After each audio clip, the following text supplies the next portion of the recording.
सजग असलेलं एकमेव व्यासपीठ भारत न्यूज 44, बातमी तीही बिंदास।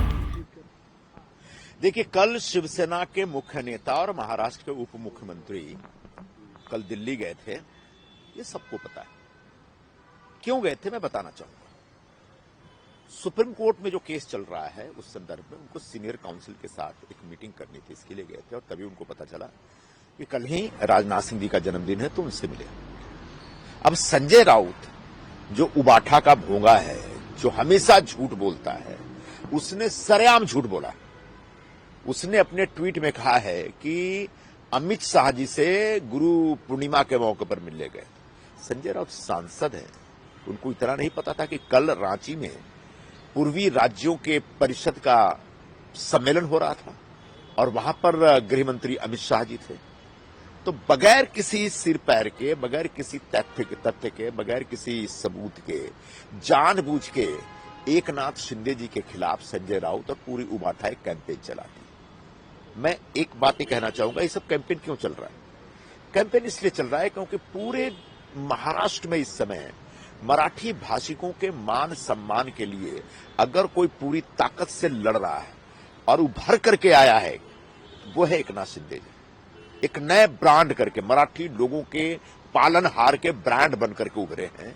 तो ऐसे शिंदे जी के ब्रांड को डैमेज करने के लिए, शिंदे जी के इमेज को खराब करने के लिए संजय राउत रोज रोज झूठ बोलता है। मैं संजय राउत से कहना चाहूंगा कि अगर सही मायने में मर्द की औलाद हो तो अपने झूठ के लिए माफी मांगो, नहीं वो कल अमित शाह जी से गुरु पूर्णिमा के दिन मिले थे, इसका सबूत पेश करो। अगर सबूत पेश नहीं कर सकते तो माफी मांगो और एकनाथ शिंदे जी से माफी मांगो। जिस तरीके से राहुल गांधी जी ने कहा है कि जो ओडिशा की सरकार है वो अडानी चला रहे हैं, प्रधानमंत्री मोदी को भी अडानी चला रहे हैं, क्योंकि देखिए सर राहुल गांधी इस तरह के बकवास करने के लिए जाने जाते हैं और इनके बकवासों के ऊपर कोई ध्यान देता नहीं। आगे बोलो। जिस तरीके से हमने देखा कि जन सुरक्षा बिल जो है वो पास हुआ है, कैसे देखते हैं इस बिल से?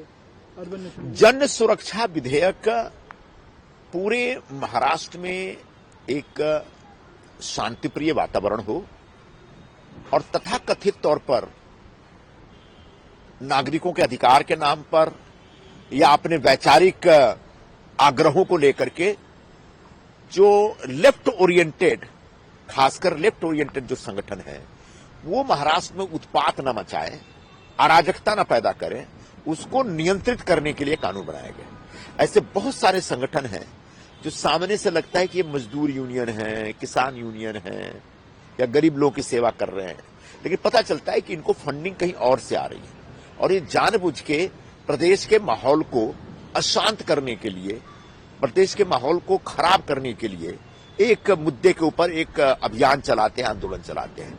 तो ऐसे एक मतलब जो एक गोपनीय तरीके से हिंदुस्तान के, खास चूंकि महाराष्ट्र का कायदा है, तो महाराष्ट्र के कामकाज को प्रभावित करने वाले जो संगठन, उन संगठनों के ऊपर नियंत्रण करने के लिए कानून आया है। ये कानून बहुत अच्छा है और ऐसा कानून पूरे देश में बनना चाहिए ताकि इस तरह से अराजकता पैदा करने वाले लोगों को नियंत्रित किया जा सके। एक आखिरी सवाल ये है आपसे कि आरएसपी मोहन भागवत जी ने जो बयान दिया कि 75 साल जब हो जाए तो दूसरे को मौका मिलना चाहिए, रिटायरमेंट संन्यास की बात, तो विपक्ष अब अटकलें लगा रहे हैं, कैसे देखते प्रधानमंत्री मोदी को लेकर?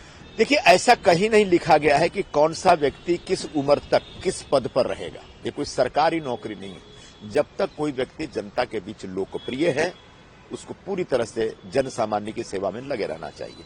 अब संघ के प्रमुख ने जो बयान दिया है वो उनका अंदरूनी मामला है, संघ और बीजेपी का।